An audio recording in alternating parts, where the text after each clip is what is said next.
Let's get the page of the Pit Fiend so I have inspiration. He looks angry. He looks bad. He looks true, devilish. True. Yes, correct. Just bad boy. Yeah. Okay. Hello and welcome like that to Billie Eilish song. Sorry.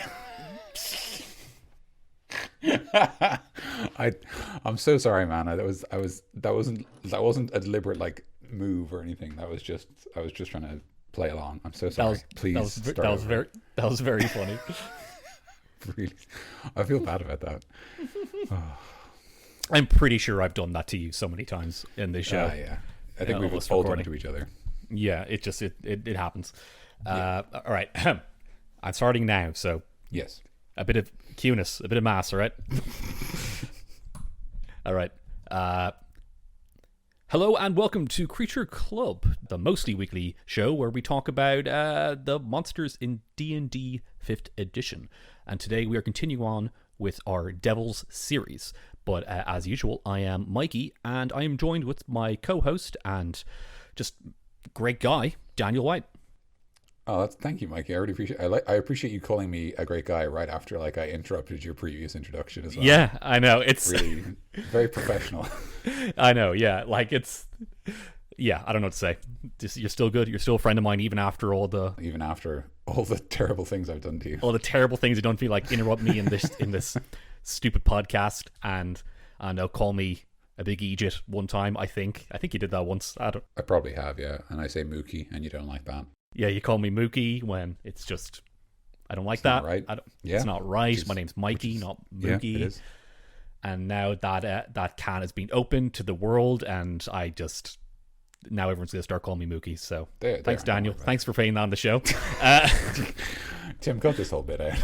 I've just cyberbullied Mikey. Yeah, that's fine.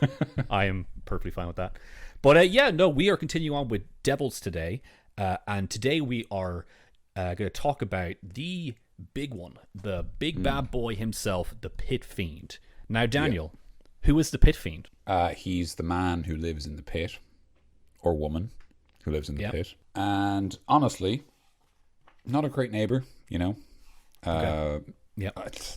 I don't like to kind of go after people too much. You know me, Mikey. I'm a gentle soul, really. That's true. Yeah. But just not neighborly. I think it's fair to say. Top of the pecking order, of course. So the Pit Fiend is the foremost devil under any of the dukes or archdevils of hell or archduchesses. They're big and nasty. They are about 12 feet tall, I think they're described as being, and they weigh 800 pounds. So they're much, much larger and much heavier than any normal adventurer. They're huge. They're red-skinned. Obviously, they could be different skin color depending on what kind of Pit Fiend they are. They've got big horns, fangs. They've got these awful clawed feet and big meaty hands and these massive bat wings and a long... big meaty claws. Don't point your big meaty sausages at me. And a big long tail as well. So they're large and imposing individuals, and the Pit Fiend is sort of the sort of foremost general of Hell's armies. If there's ever a legion of Hell, you can expect a Pit Fiend to be at the top, managing the whole thing. And these are some strong and scary fellows. Like they are. Yeah. They are the other than the rulers of the whatever circle of hell or just hell, if you have it in your world, they are like the strongest guys. If you're trying to be promoted, you go from like the mirror to Pit Fiend. That's kind of the that's the dream. Yeah, like that's kind of like the hell's dream. Like if someone say to you, if you're fighting some devils and they're like Lemur to Pit Fiend, how scary were they? And then they say probably just imp. Like that's not scary at all. Just 7 imps. Seven imps. Oh God, shit. Anyway, yeah, that's right. Anyway, so these guys, they showed up when the rest of them showed up, or what? Yes, what's their story? They showed up in the original monster manual, along with a lot of the other devils. We've covered them before. How like Asmodeus and the other archdevils look like your kind of dad and uncle got too into Halloween. Yeah, which I really enjoy. Just as sort of I really like the idea that maybe thematically that's what the archdevils and the archdevils all look like. They're all like just your relatives, but they've gotten too into their Halloween costumes, and it's just kind of mildly embarrassing to meet them. Yeah, and someone gave him a circle of hell to look over at the same time. Oh, son, look, I'm after running a circle of hell. Oh, Dad, please, you look like a fool. But yes, so they appeared in the original Monster Manual, and actually, like a lot of other creatures we have covered, they're very similar to what we encounter here in 5th edition. A lot of powers they're described as having are very similar to what's listed here in the 5th edition book. Big differences really are, originally they say that the Pit Fiends are all the personal servants of Asmodeus, who is the master of the 9th circle of hell. Yeah. Whereas now, in the sort of expanded hellscape, it's more implied that Asmodeus has the most Pit Fiends, but the Pit Fiends serve other archdevils as well. They had that the archdukes and duchesses of hell all have maybe 1 or 2 Pit Fiends to themselves, and then Asmodeus has, I think, the something 8, the naughty 8 or something like that, and they're like they're kind of Asmodeus's personal detachment of Pit Fiends. Oh wow. And so they've always been big, strong, rowdy boys who are extraordinarily dangerous. They've always had the sort of abilities that we'll see here later on. But yeah, they're pretty similar. They've got a pretty iconic ability set. They're basically just able to do loads of really powerful high-level magic as much as they want, and they're scary. They're just real scary. They're supernaturally scary. You have to be if you're a high-level devil. So that's true. But how about Mikey, read out this paragraph. Mikey. I never knew if I'm in Smash Bros. Should it be Mikey or Mikey? No, it's Mikey, Dan, Tim. That's how it is. Yeah. So Tim gets the Luigi treatment. He does, yeah, because he's a bit mischievous. He's a bit of a cheeky chappy, and yeah. It's true. Yeah. Anyway, I'm going to do that. I'm going to read out this paragraph that the Dungeons & Dragons 5th edition has on the Pit Fiend. So prepare yourself for some reading comprehension. So you better get ready to answer these questions that I give you after this. All right. The undisputed lords of most other devils, Pit Fiends attend the archdukes. It's okay. Can you slow down, Sewer? Pit Fiends attend the archdukes and archduchesses of the 9 hells and carry out their wishes. These mighty devils are the generals of the 9 hells, leading its infernal legions into battle. With an inflated sense of superiority and entitlement, Pit Fiends form a grotesque aristocracy in the infernal realm. These domineering and manipulative tyrants conspire to eliminate anything that stands between them and their desires, even as they negotiate the convoluted and dangerous politics of the 9 hells. A Pit Fiend is a hulking monster with a whip-like tail and enormous wings that wraps around itself like a cloak.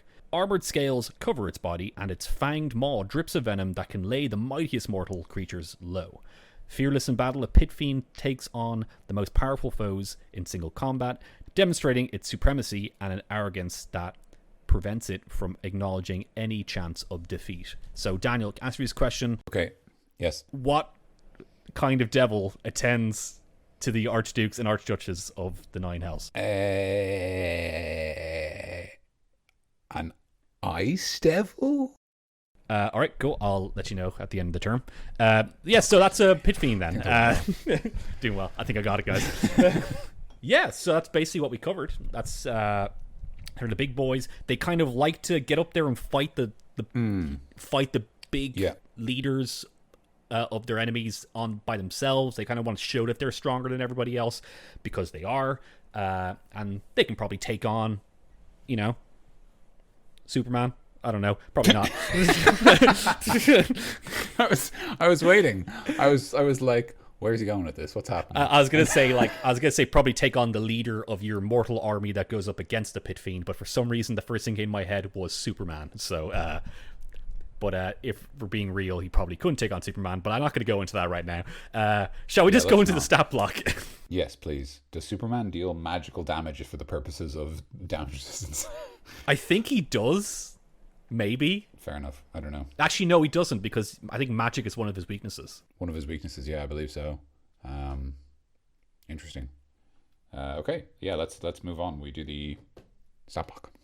Let's do that. Actually, before the stat block, do we want to do this segment here? I actually really like the little bit of text that's words from an archdevil or from a pit fiend even. Let's hear it. Your war-torn kingdom is rife with corruption, its people dying from starvation and strife.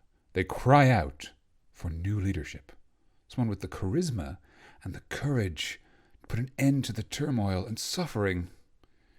You could be that someone. Harabal, the pit fiend. Oof, scary. I really like that because that's like legitimately how devils should work, that they should play on your human sympathies, that they should say like, if you were in charge, you'd do better. Like, because everyone thinks that, rather than just saying, do you want 7 gold for your soul? Like, rather than, you know, sort of like the kind of maybe very predictable deal that like, instead it's like play on a hero's better nature. Like tell them like, oh, we can, like, if you were in charge, things would be better. Isn't that right? Like, don't you think so? And of course, many heroes probably do believe, you know, if they ran this kingdom, this fiefdom or like this empire, like, yes, it would be better under me because I'm better than the emperor. And so that's kind of cool. Yeah, that's very cool. And it's funny because when you read that and look at the pit fiend picture, it just kind of, it seems like by just it looks like it's just going to be even closer to like a demon actually, where it's just kind of a raw and going to beat you up and eat you. But knowing he's like, you know, the strongest, but also maybe even the most like intelligent, conniving and intelligent, because he is the most intelligent of all the devils that we have gone through right now. So he could definitely be like that. So that's very cool. I like that little quote. Yes, because I think devils should always try to, you know, get you to join their side first, or try and give you something and trick you before beating you up with their big old mace. Yeah, I'd agree. It'll give a good chance for your heroes to be like, no, I am heroic. I don't want to do that. Yeah, exactly, yeah. Or even like, the moment of doubt where they consider the devil's offer. Yeah. And then they're like, oh, well, you know, and then like maybe someone else goes, well, you know, you shouldn't make a deal with the devil, and then they fight them or whatever. But then you kind of get that moment afterwards where they can talk about it. Like you can say like, does your character, like, does anyone want to talk to this character about like that they were tempted by the devil? Or you can even ask that player, like, do you want me to do that again? Do you want me to have like more devils? Like, because the first one like almost got to you, and they obviously, when you kill them, they go back to hell, and they tell everyone, I almost got this guy. I think we can sway him. And so now more and more offers start arriving. Yeah, that's cool. That's a good idea. Well, we'll talk about more of that later. Let's go to the stat block. Play that music, Dan. Okay. How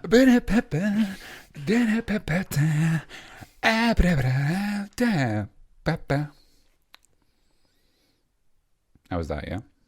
Yeah, that was definitely music. Okay.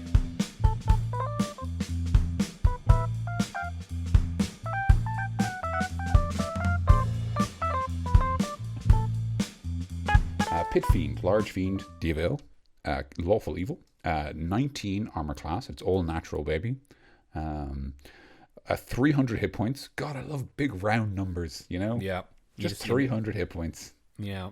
That's good. I really like that. I don't know. That just makes me really happy. Instead of like, you know, whatever, like 297 or something, or just like, 300. Just so like, I do 25 damage. Yes, I can easily subtract that. I do 50 damage. So easy. Yes, yeah. This is great. Yeah. Jamming it out. Yeah.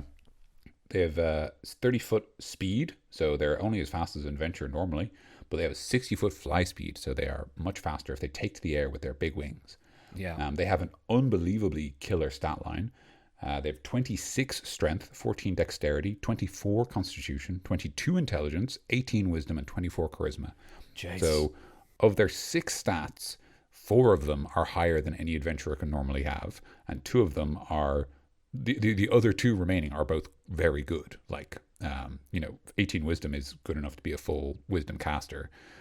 14 dexterity is perfect for the vast majority of party members, because any more than that, you're wasting it unless you're wearing light armor. Yeah. So then it has 3 saving throws trained. So it has dexterity, constitution, wisdom, the 3 good saving throws, which is plus 8 dexterity, plus 13 constitution, and plus 10 wisdom. Which means that this thing is rocking a plus 6 proficiency bonus. So very dangerous. it doesn't have any skills trained. That's interesting. Yeah, you could probably like, you don't. It's not a big deal. Obviously, you can just say they have whatever skills they need. But like, just interesting to note, they don't have, say, deception or, for example, like religion trained or arcana. Yeah. But I mean, I think it's kind of implicit that they know lots and are persuasive anyway. The devils haven't really had any skills actually. I think some of them.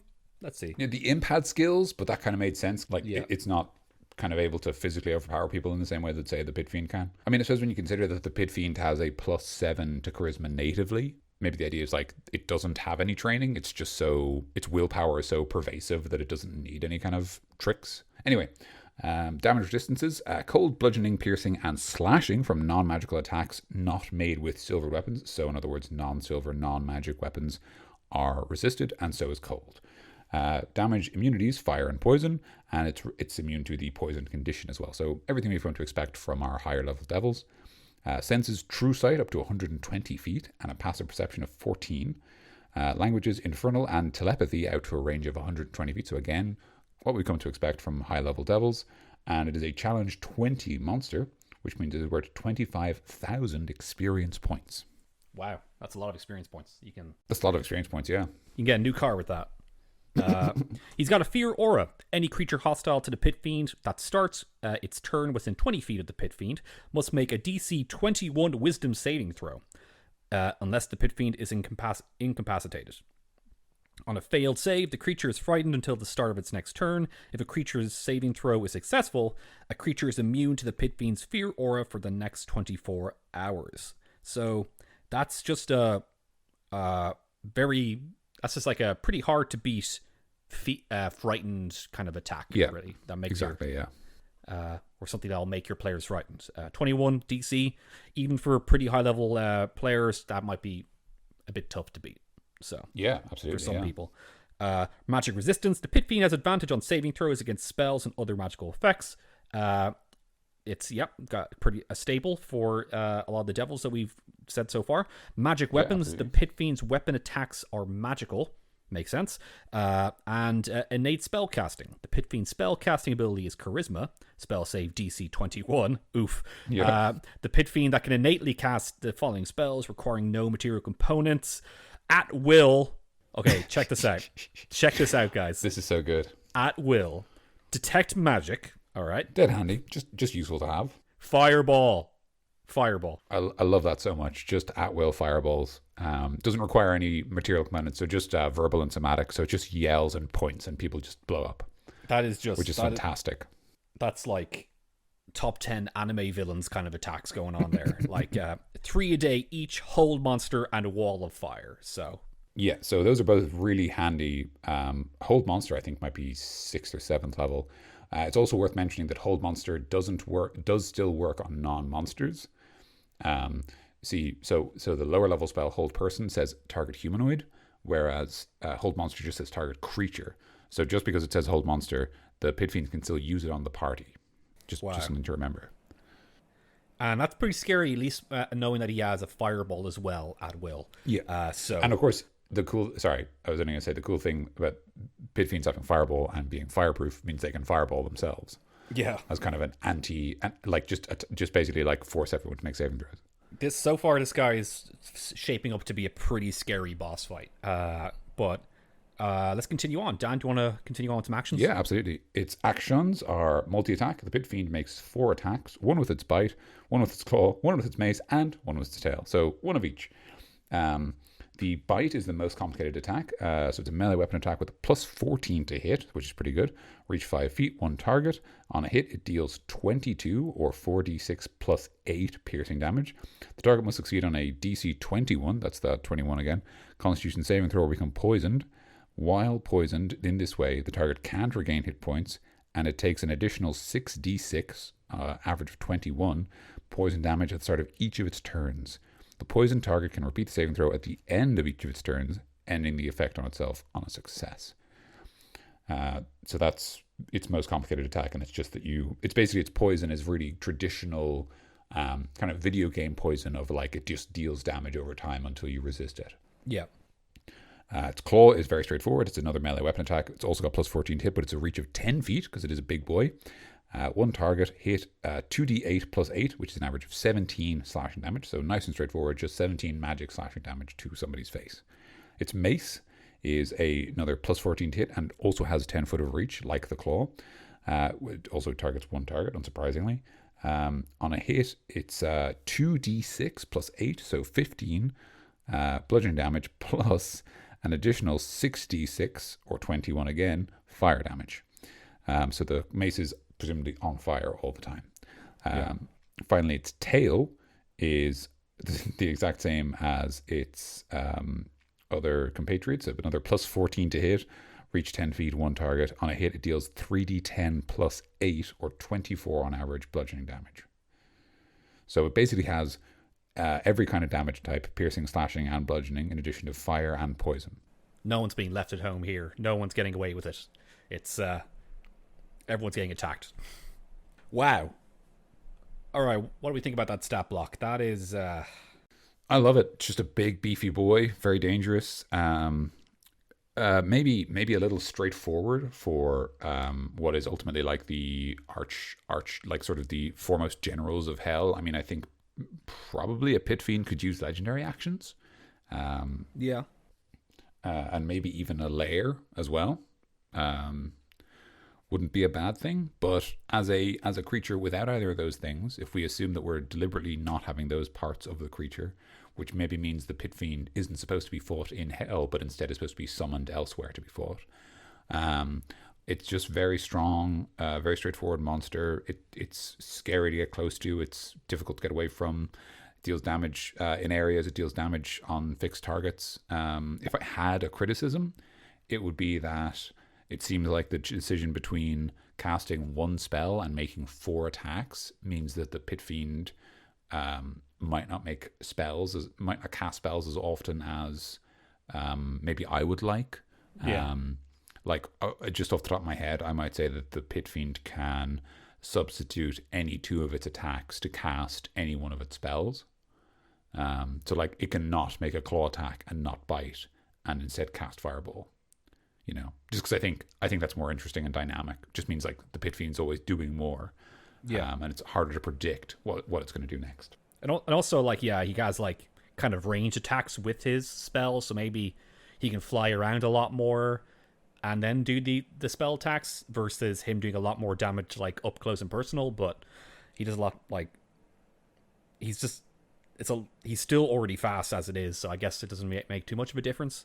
So I can kind of see what you're saying there as a good substitute, but I don't know if that will be too much damage by doing a fireball like every turn and then like a mace and tail attack with that, which is just more. Yeah, it is like, because I suppose in fairness though, maybe you say that like it can't use its bite, like for example, because like fireball is it 8d6 or 10d6?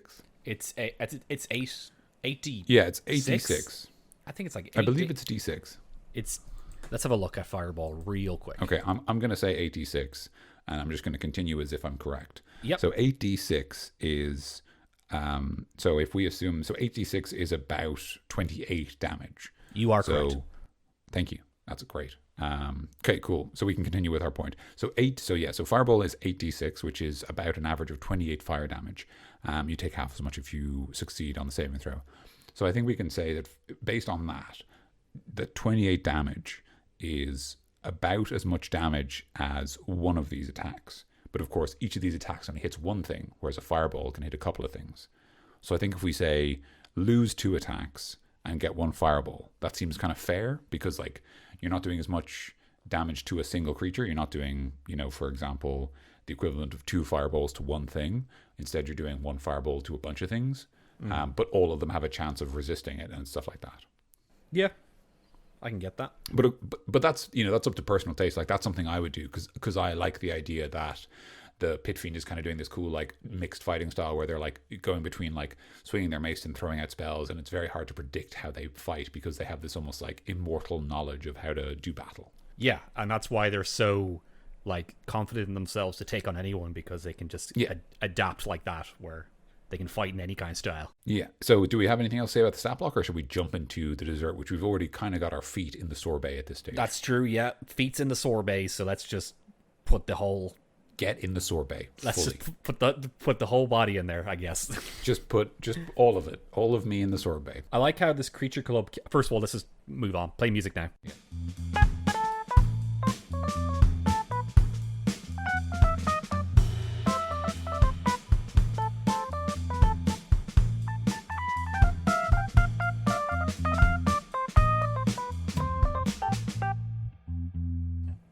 I like how this Creature Club canon that we have is us, like, you know, given like exorbitant amounts of like dessert and food, where it's never you know, we're just kind of always swimming in gravy and then swimming in ice cream straight after. There's a real kind of vibe to it, to like the notion of like living in the food. Yes. Which isn't implicit. You know, to say like, now let's move on to dessert. That's the kind of thing you can say at a normal meal. Yeah. But like we say, now let's move on to dessert, and then we imply that like we're not moving on to dessert, instead we're moving into dessert. Yeah. So I don't know how that's happened. There's a lot of like food play going on where we kind of put our hands in there, and it's never eating food. It's never. Yeah, actually, I don't think we've ever said I don't think we've ever said let's eat some ice cream right now. Let's just have a good time and eat some dessert. And we're always like, let's fucking swim in ice cream now, guys. That's so fucking funny. Like, if you listen to this, would you just be like, do they know how food works? It's like we're aliens and we're only figuring out how food works. You swim in the soft drink cream, yes? Like your oceans. Oh, fuck me. That's so funny. I hope this is no one's like first episode of Creature Club, you know. Oh, I don't know. Devil's Part 8 or 9. Yeah, jeez. I would hope not. Where this is like the halfway point of the podcast. This is it, yeah. This is your break point. Yeah. Oh, fuck. That's actually so funny. Okay. All right. So, the empty room, the unmarked canvas of the grid map, party versus pit. What do we think? Party of 4, level 20. Yeah, I would. I'm going with the challenge rating. I have no idea. I've never played level 20, and you haven't either, Dan. To be honest, I think it's probably a cakewalk at level 20, just because, like, I mean, you know, the fighter has 6 attacks around at that stage. If we assume that per attack the fighter deals the guts of, let's say, 20 damage, and the Pit Fiend only has 19 armor, which actually isn't that high. Like, really, at 20th level, that's not that high. You got a +6 to hit base from your proficiency bonus. Yeah. Let's assume +5 strength. So that's +11. So you only need to roll an 8 or higher to hit the Pit Fiend. And that's assuming no magic weapons, which you'll have because you need magic weapons to deal damage to this thing. And you're level 20. So, like, you know, you can, like, why would you not have magic weapons? You could wish yourself magic weapons if you needed them. So I think realistically, like, let's say the fighter deals, you know, 20 damage per attack, and then they attack and they get whatever. I think it's not 6. I think it's 5 attacks a turn. I think at 20th level they get 5.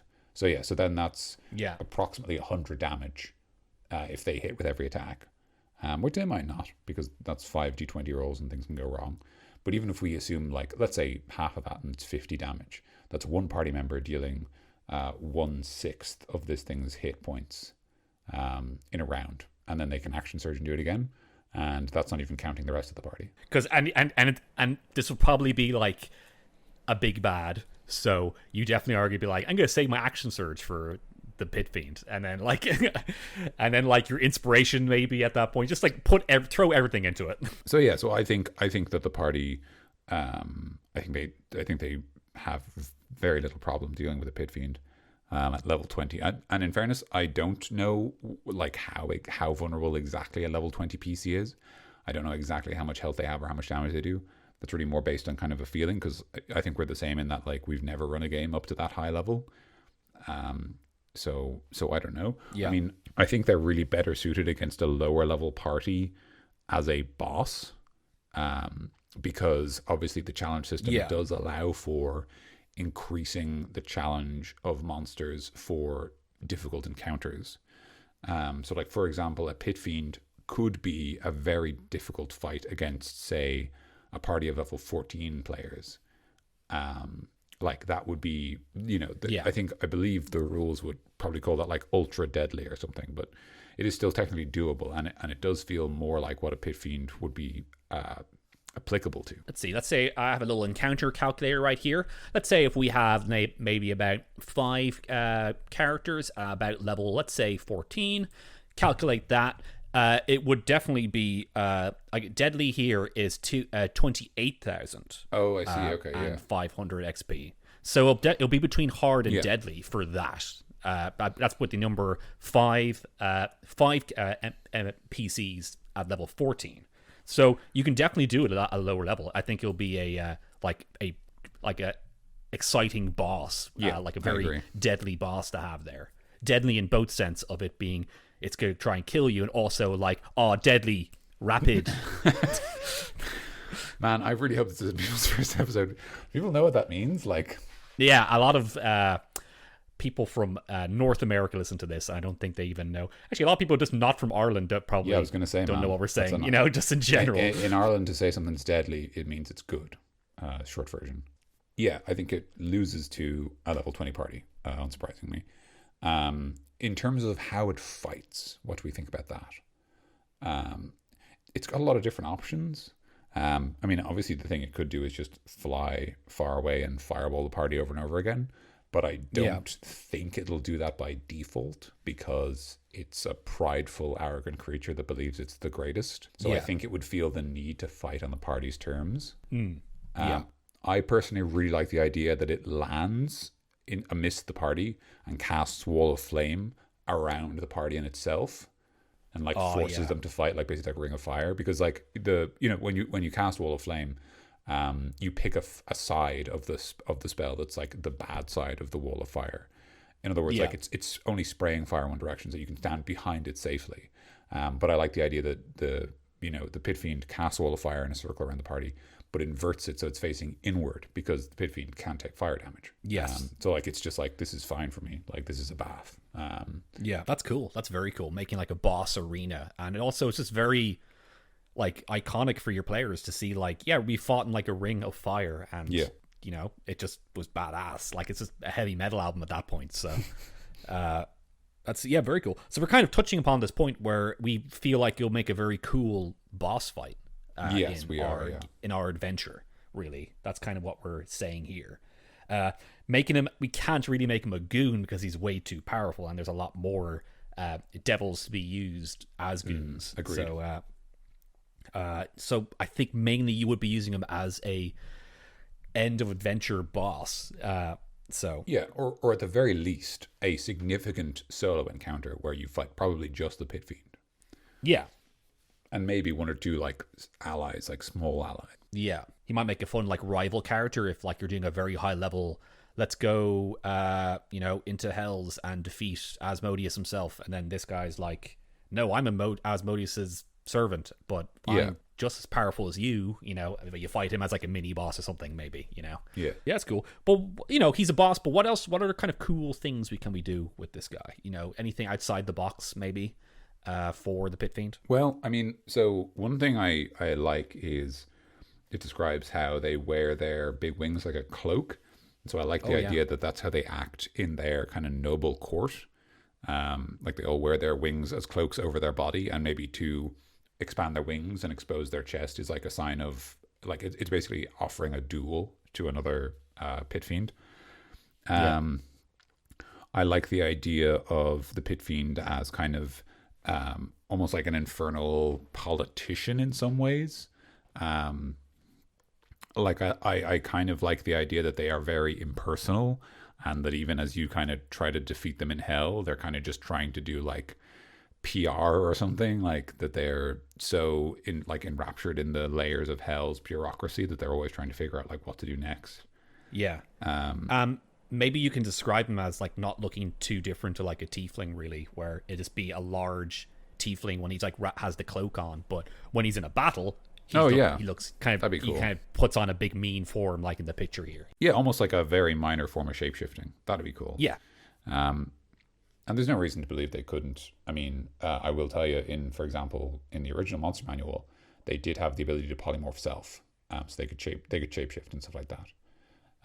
Which is just kind of cool because it lets them adopt different forms and fight differently and stuff like that. I like the idea of devils and demons as well, just kind of having like a human-y form in the mortal plane.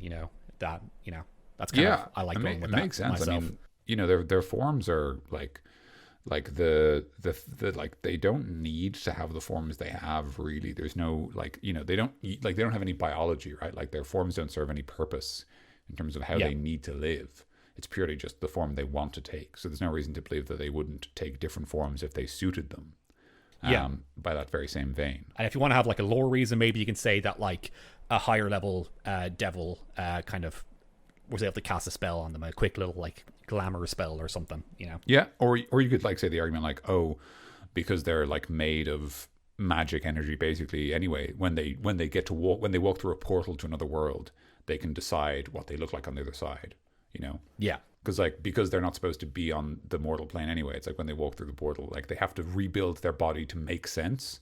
So they're like, well, I may as well just look like a person anyway, because like just easier. Yeah, because if you see like a devil walking down the street, they'll be like, "Hey, get him! Hey, that's a devil." Even You're though there's not like on our team. Yeah, and hey, wait a second. I just like walk like he's just trying to walk away and like nothing. Like fast walking slightly. Yeah. Hey, get back here. No. You talking to me? Yes, I'm talking to the big devil. Yes. What are you doing here? And I'd say Pit Fiend would have like a very, kind of because he used to have like a polymorph spell, probably can change himself into whatever form he kind of wants, really. Like, within reason, I think, just in a kind of form of presenting himself in like a, as he said, like more of like a respectable politician way of the hells, or into a big battle devil, not like he can turn into a table if he wants to. No, because that would be like, well, why would he want to appear as a table, right? Exactly. Yeah. No. Exactly. You're right. So I think the Pit Fiend is probably best suited as a major villain. You could, depending on what kind of campaign you're running, if you're running a campaign about the like different planes, like a interplanar adventure, you could have them act as kind of a imperialistic general who's kind of trying to expand in lots of different planes, leading wars on lots of different fronts. I think that they, as you say before, they'd make a great rival for a high-level party.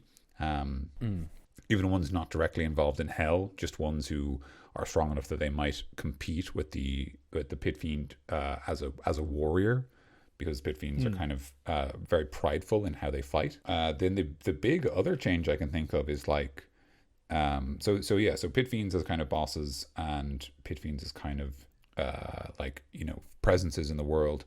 But like, what if they were allied with you for whatever reason, or what if they were working with or for you? Like if you were, for example, that Archfiend warlock patron, and a Pit Fiend was your patron. Like, what if, in opposition to everything you should believe, they were very directly involved in your adventures and like acted as a very earnest ally? Head honcho guys, so maybe they have like a devilish force that you can put onto your side if you work alongside with them. Maybe they can kind of like they have access to the legions of hell, so maybe like if you're on good terms with one, maybe that you can get like a devil army at some point, because these guys have a lot of influence. And also maybe devils won't bother you as much because you command respect from them, like, oh, I'm friends with this Pit Fiend, and they're like, and if you're fighting like an imp or something, they're like, oh no, that Pit Fiend, oh no, he that's my boss, I'm scared of you now. So like, oh, that's my boss, I should probably go. I should get out of here. Just kind of, maybe you can kind of like do like a infernal intimidation check or something on it, and then they can be like, maybe when you're trying to intimidate them, they can kind of see your Pit Fiend patron is like image in you, and then they're like, oh no, that's scary. Yeah. Maybe not even just for other devils, maybe just for like anything in general, or anyone who's familiar with the infernal planes, or maybe just anyone.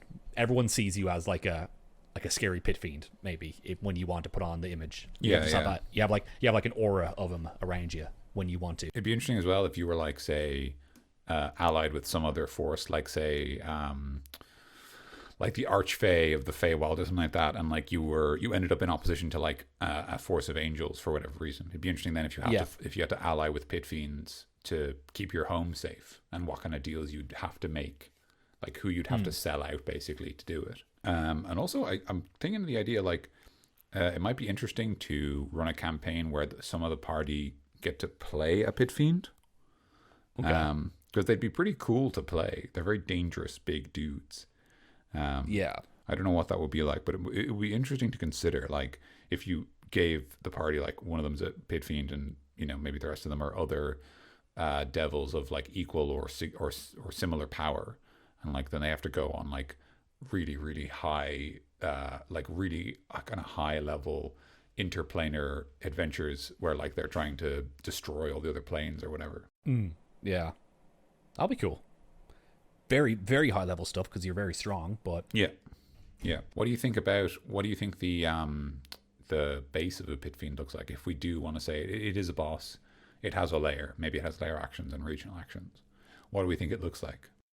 The base, I would say maybe like a. It has to be big because they're big. Yeah, very big. Well, they're large. Yeah. Yeah. Maybe like a. Maybe it's just very nice, like a very nice, like sorry, like that's just the way you said that. Like maybe it is nice. Like yeah. maybe it would like have this kind of eerie, devilish otherworldliness because he's like a high level one. He just like has a noble, it still has like noble trappings. Exactly. Yeah. I like the idea that their fortress looks like a big D10, like a massive D10, just like this big spiked floating construction. Yeah.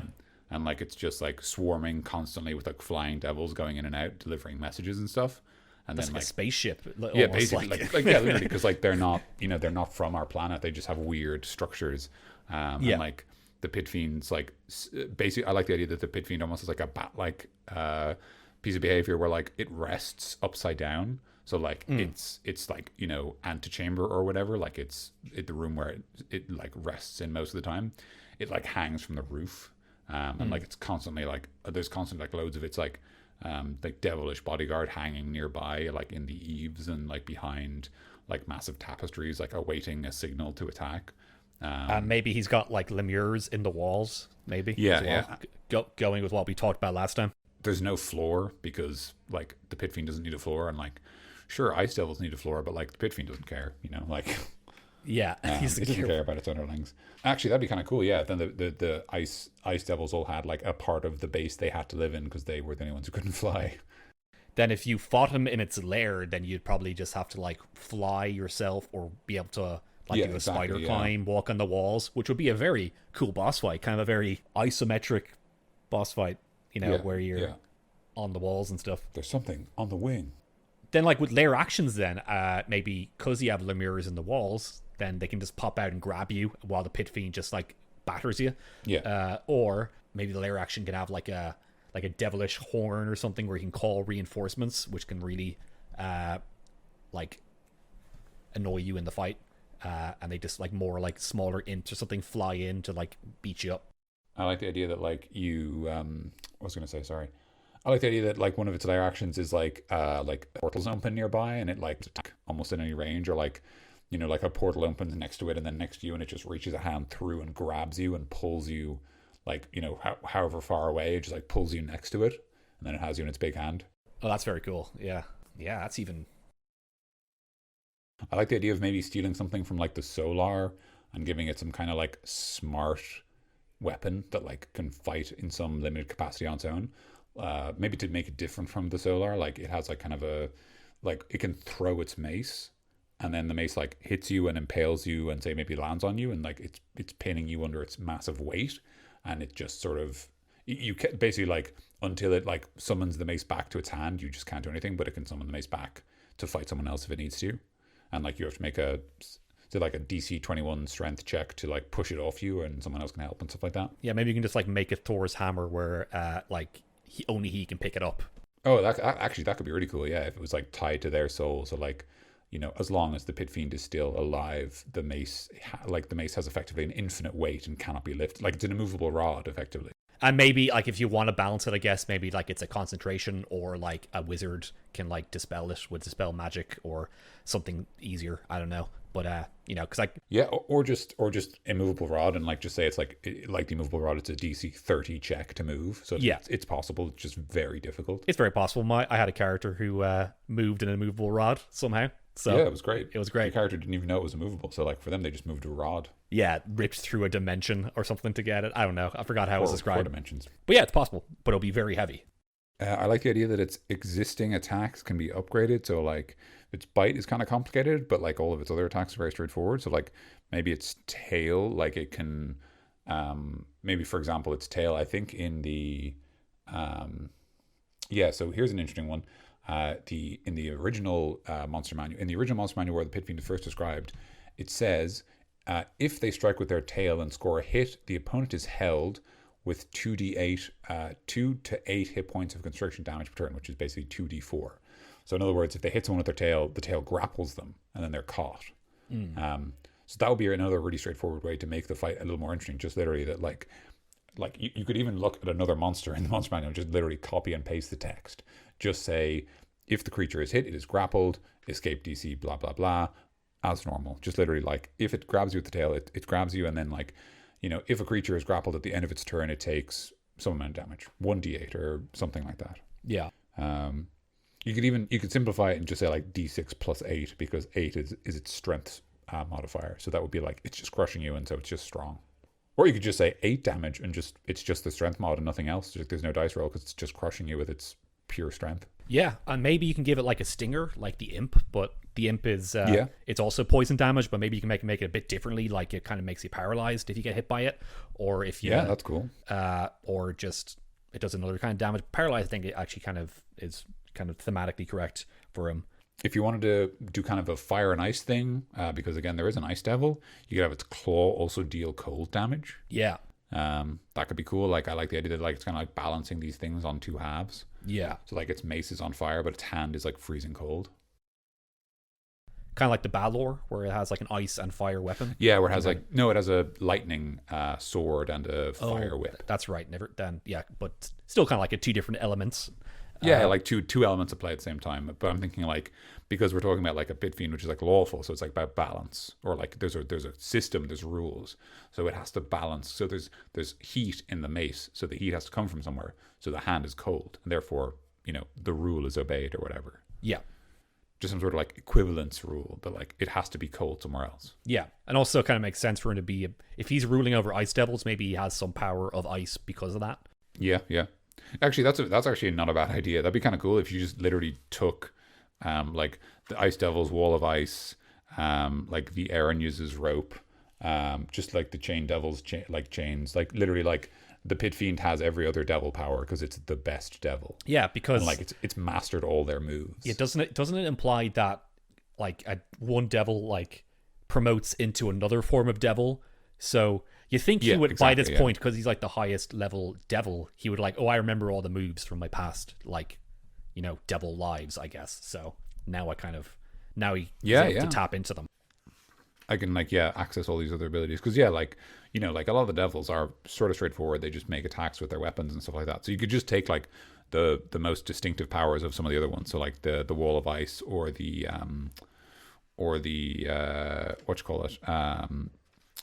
the chains, I forgot them again.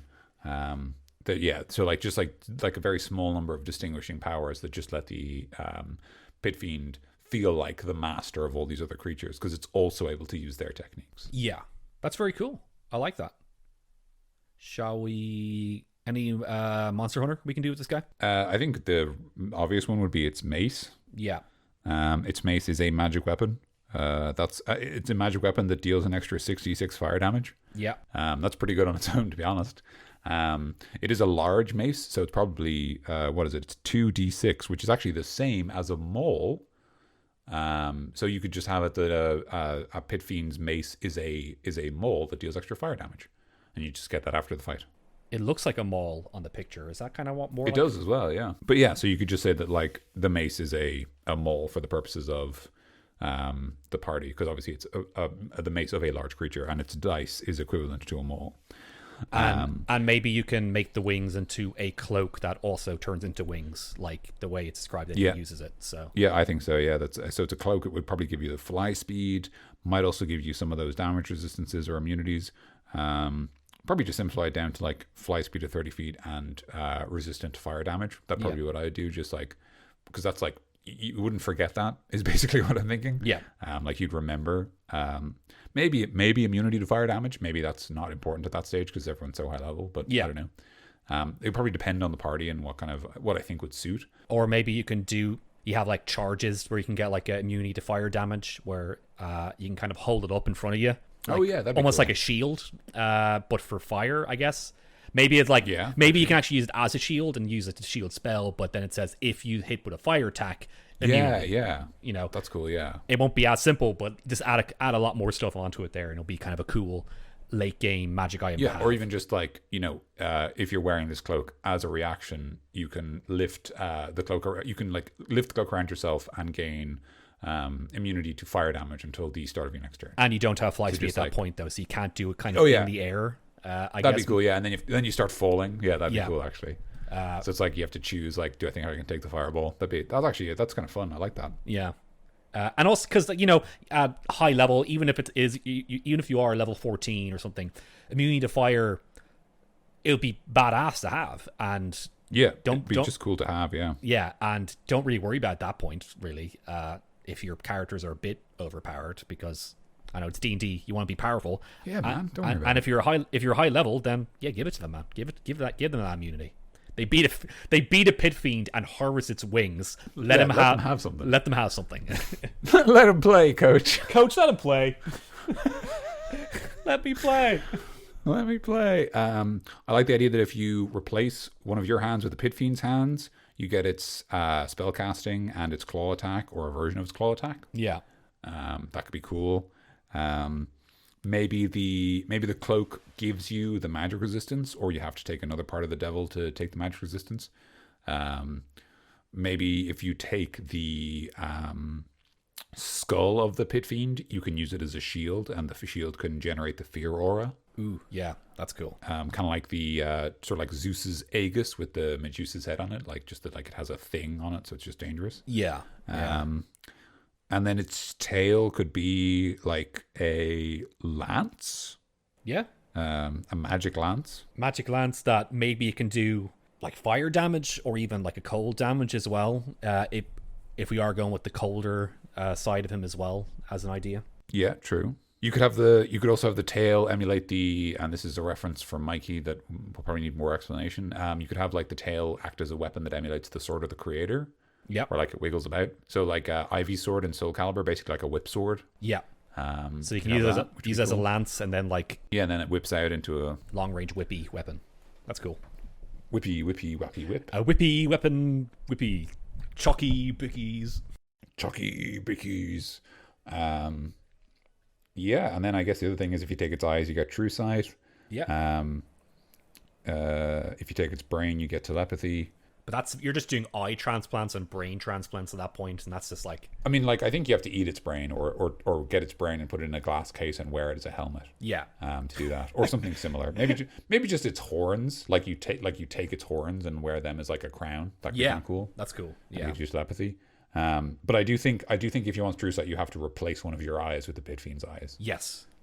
Because I think losing and replacing eyes is such a cool sort of narrative trope that is totally underused in current D&D. Yeah, they do that a lot in Naruto, where they just take each other's eyes out. Oh yeah, Jesus! Put in better eyes and stuff. Oh, this Sharingan's better. Let me give you my eyes now. Bop.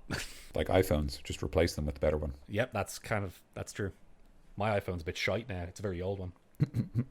Anyway, cool. That's Monster Hunter. Yeah, I think that's all the Monster Hunter we can do. Yeah. Final thoughts. I like the Pit Fiend. I don't think that it's really an appropriate challenge 20 monster. I think it's probably closer to maybe a challenge 17 monster. Although, caveat, I haven't played D&D games at either of those levels. It is worth saying I have run a Pit Fiend. I ran one as a boss for the Christmas game I ran last year that Mikey was playing in, where you guys were level 13, 10, something like that. Yeah. But there was loads of you.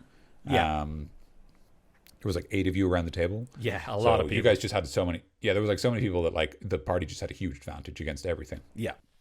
And the Pit Fiend was the last boss of one of the wings of the dungeon. And his arena was like a big room with like vents pouring lava into it so that he could swim through the lava and basically be untouchable while he was in there. And then he was able to come out and I was going to say, can you please tell the story about the octopus?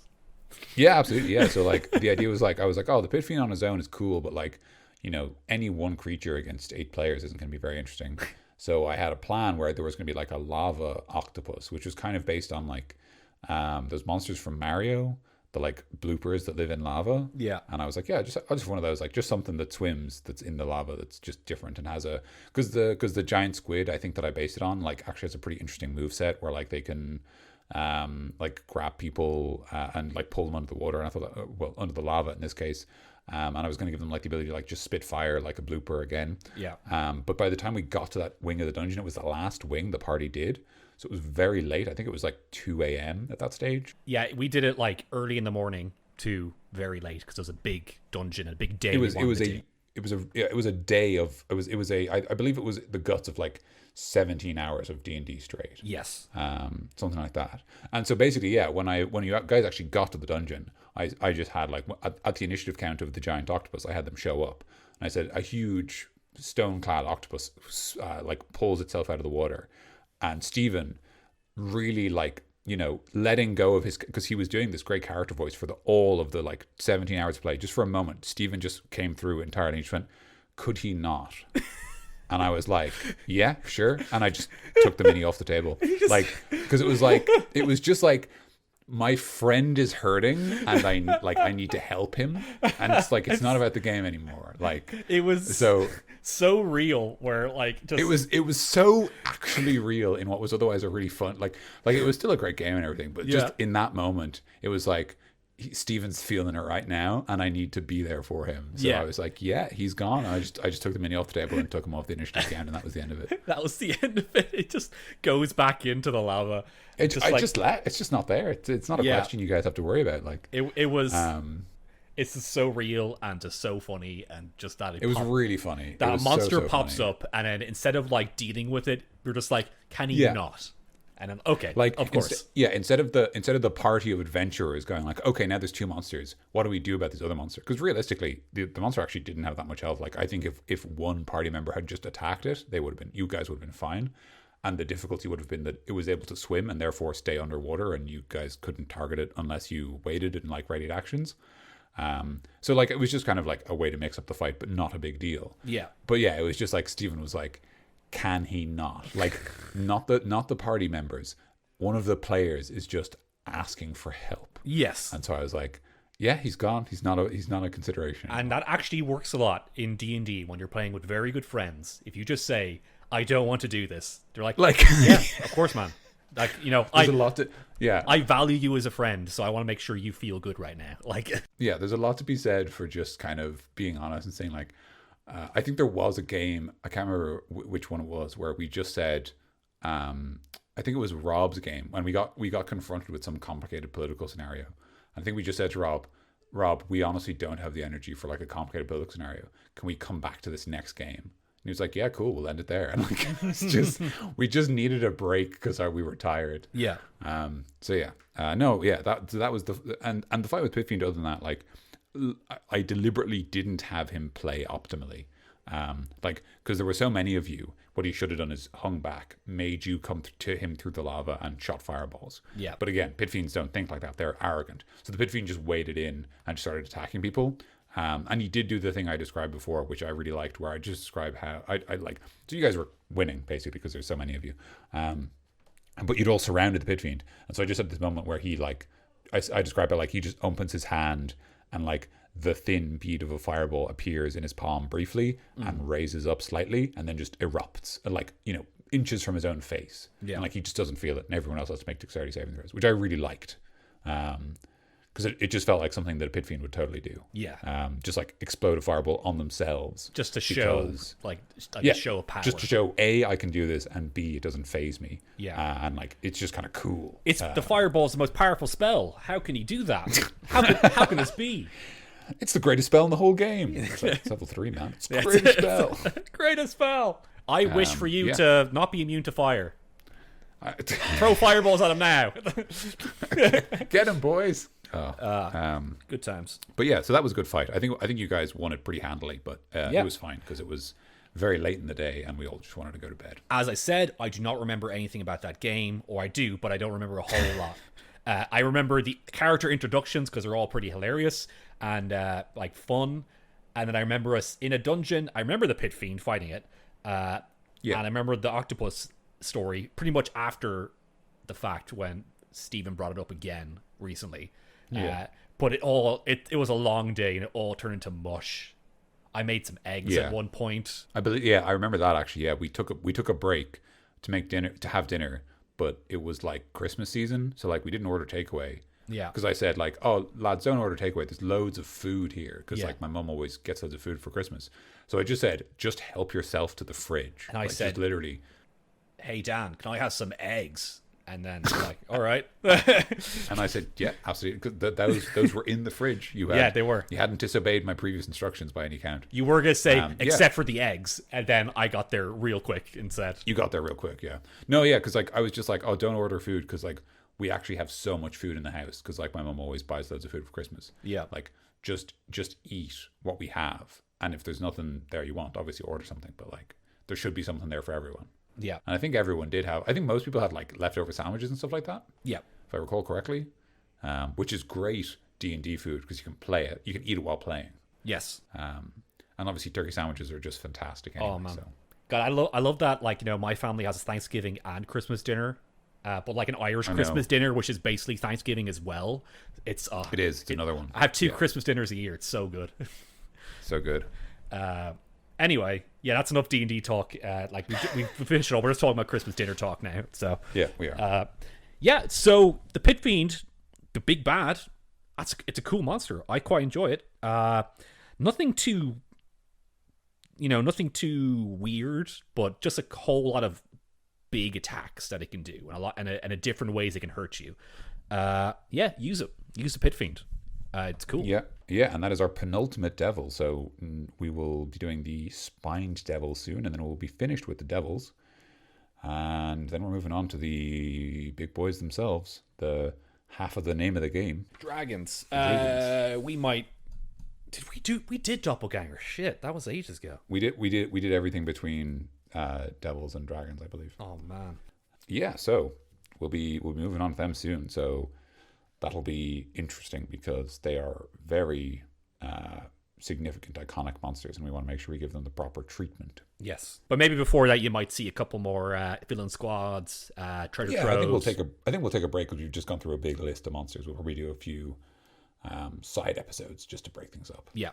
And if you guys want to see anything specific, let us know, please. We're up for ideas. Or if you like villain squads more, let us know that. Or if you want to see more treasure troves or cunning action with Daniel, just let us know what you want, and then we'll give it to you. Yeah, absolutely. On a plate. But that has been Creature Club, guys. Thank you so much for listening. If you want more of these episodes, please consider subscribing to us on whatever podcast app you use, if you haven't already. We're on pretty much everything. So do that. And crap, I'm blanking. What else do we say? You can follow us on Twitter if you want to keep up with us and the podcast, which is @Creature Club Pod. If you enjoyed the episode, you can comment below on our website, which is creatureclubpodcast.com.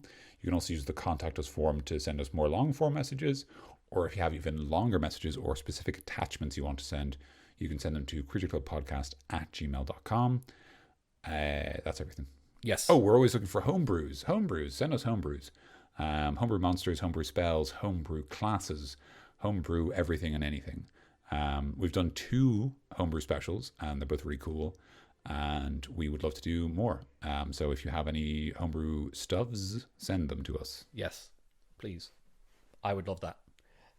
And we got a... You sound like an alien. Yeah, I know. I would like that. I would like one of your human homebrews. But we have a few monsters already sent to us, and a lot of people have been sending us a lot of cool stuff and a lot of nice emails as well. So I'd say we'll get onto a homebrew episode soon. I don't know when, Shortly. but soon. But we're always looking for more. Actually, you know what? I'm to suggest this.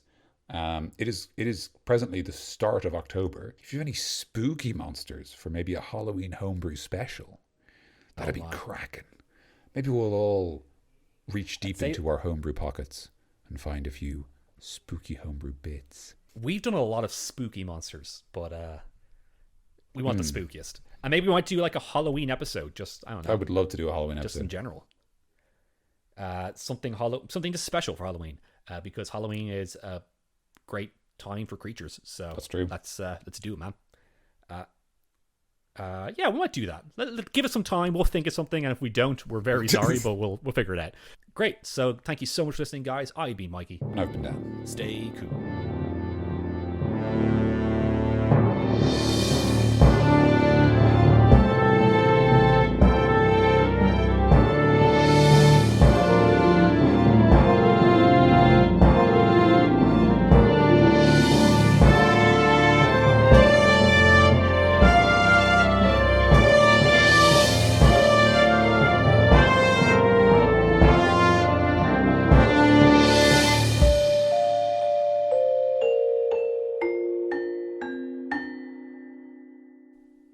All right. You know the Law and Order theme?